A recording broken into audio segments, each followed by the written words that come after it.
나토의 5개국이 전술핵을 재배치했습니다. 독일하고 이태리하고 벨기에하고 제 기억에는 터키하고 또 한 나라가 있는데요.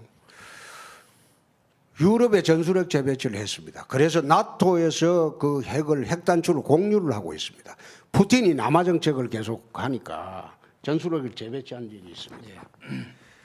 핵은 핵으로 대항하지 않으면 저는 억제할 방법이 없다는 생각입니다.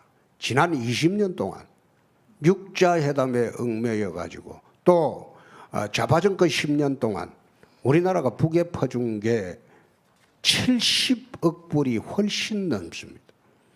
핵탄도 하나 만드는데 1에서 3억 불 듭니다. 1에서 3억 불. 그런데 우리나라가 좌파정권 10년 동안 북에 넘어간 돈이 8조가 훨씬 넘습니다. 달러로 치면 70억 달러가 넘습니다. 노무현 대통령 말기에 핵실험을 처음 시작했어요. 그 다음에 4번인가 5번을 이 정부 와서 시작했고요. 이명박 정부부터 시작을 했고요. 핵을 제조하고 판매하려면 우선 돈이 있어야 됩니다. 두 번째가 기술이 있어야 됩니다.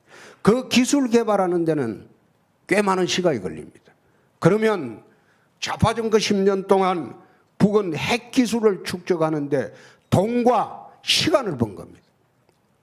육자회담 한다고 매달려 있을 때 과연 외교로 그 핵이 제거가 됐습니까? 계속 업그레이드 됐어요.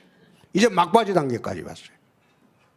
미국이 본토를 공격한다고 할 만큼 위협적인 단계까지 왔다 이겁니다. 그런데 이 핵을 제거하기 위해서 문재인 후보는 북에 가서 김정은이 만나 핵 제거하겠다? 나는 그게 참 철없는 이야기라고 봅니다. 김대중 대통령은 김정일이 만났어요. 노무현 대통령 김정일이 만났어요. 핵 제거했습니까? 핵을 도와주기만 했지.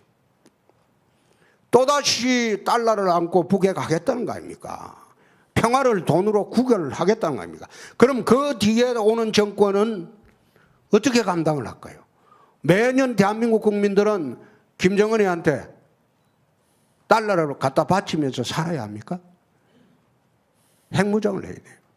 우리가 독자적인 핵무장을 하려고 하면 할 수가 있어요. 우리나라에도 플루토늄 엄청나게 많습니다. 재처리를 안 했을 뿐이지. 일본에 플루토늄이 수만 톤이 있습니다.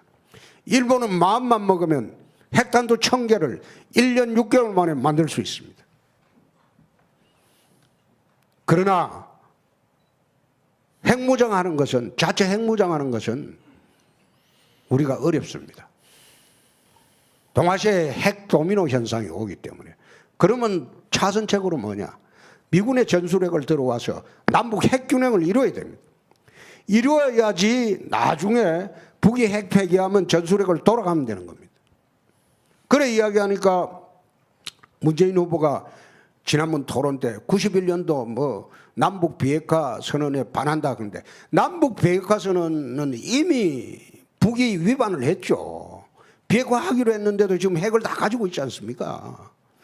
어떻게 그런 나이브한 생각으로 또 낭만적인 생각으로 대통령이 되고 국군 통수권자를 하려고 하는지 그게 의심스럽다는 겁니다.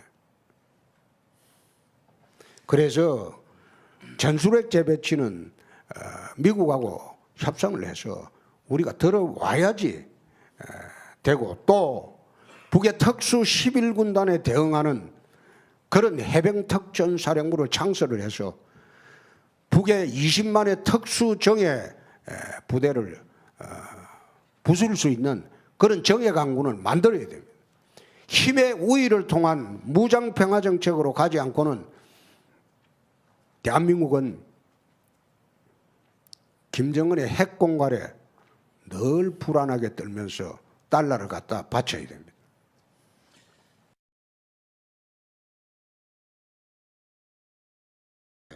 마이니치 신문한테는 내가 그런 이야기를 했어요. 딴 거는 모르지만은 위안부 문제는 한국 정신사의 문제다. 한국민의 정신사의 문제이기 때문에 이건 합의 대상이 아니다. 우리가 기억해야 할 아픈 역사지. 나치의 제노사이드에 비견하는 그런 잘못이다. 그렇기 때문에 이거 합의한 거는, 그것도 10억 개내 합의하고 하는 거는, 이거는 정말로 잘못된 것이다. 일본에서 종군 위안부를 어떻게 취급하고 있느냐. 일각에서는 매춘부라고까지 비난하지 않았느냐. 그래 해놓고 어떻게 이걸 갖다가 없었던 것으로 그런 식으로 돈으로 합의하냐. 이거는 조약도 아니고 공동선언에 불과하기 때문에 이건 파기하고 없었던 것으로 하겠다. 내가 마이니치 신문에 그래 이야기를 했습니다. 그리고 아베가 군국주의로 가는 것은 아시아 평화를 위해서 옳지 않다. 우리 땅입니다. 우리 땅에 어디에 두든 그걸 일본 정부가 정하는 것은 아니죠. 우리 땅에 지금 해놓은 걸 갖다가 잊어놔라. 그 용에 자기들이 위안부에 대해서 말을 그래 안 해야죠. 정부나 고관 대작들이 그런 식으로 한국의 정신사를 갖다가 짓밟으면서 어떻게 그걸 갖다가 자 우리 땅에 설치해 놓은 걸 갖다가 이리 이전하라 저리 이전하라 할 수 있습니까? 그건 할 수 없죠.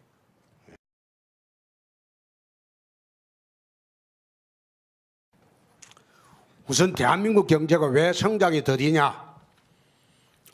청년 일자리가 왜 절벽이냐? 그것부터 내 설명하고 주택정책 이야기를 하겠습니다. 대한민국에 나는 3대 적폐 세력이 있다고 봅니다. 그 첫째가 종북 세력입니다. 그 둘째가 강성귀족 노조들입니다. 주로 민주노총입니다. 그 셋째가 정교조입니다. 정교조를 통해서 초중고등학교 학생들에게 어릴 때부터 좌파 이념, 친북 사상을 심어주고 있습니다. 그러다 보니까 한국 사회의 종북 세력들이 활개를 치게 되었습니다. 또 강성귀족 노조 근로자의 3%밖에 되지 않은 이 강성귀족 노조들이 정치에 개입하고 걸핏하면 광화문에서 파업 시위를 하고 촛불 들고 이 바람에 한국 기업들이 해외로 다 나가고 있습니다. 이 경제지 기자들이 있으면 한번 해외로 나간 기업들 전부 한번 보십시오. 내가 어젠가 아ren가 신문 보니까 중소기업도 6조 4천억을 해외 투자를 했어요. 지금 대기업 중에서 국내 생산력, 해외 생산력의 차이가 지금 역전이 됐어요. 4대 6으로. 해외 생산력이 훨씬 많아졌습니다. 대기업의 입장에서는 손해가 없어요. 그래서 돈 잘 벌어갖고 가져오면 되니까. 그러나 그것 때문에 국내 일자리가 자꾸 줄어드는 겁니다. 새로 생기지가 않고. 청년들이 일자리 절벽된 게 나는 강성귀족 노조 때문이라고 생각합니다. 이 노조들이 그렇게 폐악을 부리니까 기업들이 투자를 안 해요. 예를 하나 들어볼게요. 내가 경남지사를 할 때 하동에 갈사만이라고 매립지가 있습니다. 어느 자동차 회사에 50만 대 정산한다는 발표를 듣고 그 자동차 회사에 우리 갈사만에 들어오세요. 싸게 주겠습니다. 50만 대 정산한데 오세요. 2, 3일 후에 답이 왔는데 노조 때문에 못 하겠다. 그러고 난 뒤에 사흘 후에 중국에서 정산한다고 발표가 났어요. 결국은 이게 뭐냐. 강성귀족 노조들의 자기들의 특권, 세습, 고용세습도 하지 않습니까? 고용세습도 하고 연봉이 내가 듣기로는 도지사 연봉하고 비슷해요. 평균 연봉이. 어느 노조의 평균 연봉이 근로자들의 평균 연봉이 내 도지사 연봉하고 같더라고. 이런 세상에 매년 스트라이크를 해요. 그러니까 기업들이 기업을 할 수 있겠습니까? 그래서 이거 타파하지 않고는 대한민국의 성장도 없고 청년 일자리도 없고 아무것도 없는 거예요. 이 정치권의 금기사항입니다.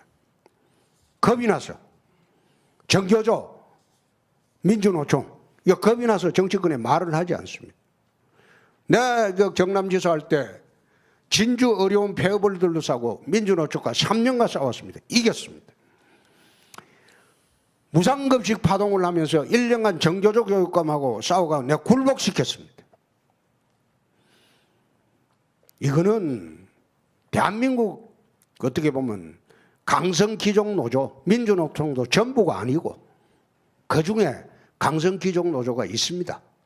그 일부하고 정교조 이거는 그걸 적폐 세력을 드러내야지 대한민국 경제가 발전하고 성장이 되고 그리고 우리 청년들 일자리가 생깁니다. 두 번째 부동산 정책은 제가 그 반값 아파트 정책을 한번 내본 일이 있습니다. 서민들 주택 공급을 위해서 그게 사실 좌파 정책입니다. 그게 반대 속에 통과시켜 놨는데 여야 합의로 지난번에 그 법을 폐기해 버렸습니다.